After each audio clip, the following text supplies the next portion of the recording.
Welcome back po sa ating YouTube channel mga ka-winding. So meron po akong ginagawa dito mga ka-winding. So nagre-rewind ako ng mga electric fan kasi ng motor ng electric fan kasi malapit na ang summer. So marami na naman magbilihan ng mga motor ng electric fan, yung mga kapwa technician natin mga ka-winding. So ito na po yung aking mga finished product na to mga ka-winding. So tutubog na lang po natin to sa varnish.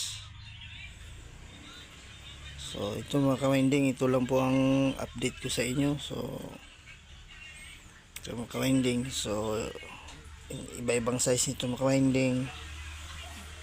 Makapal, may manipis.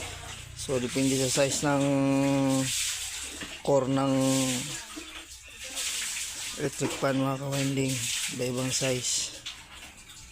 So tutubog na lang po natin to sa varnish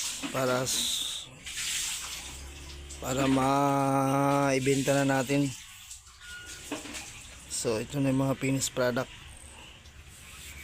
So hanggang dito lang tayo mga ka-winding.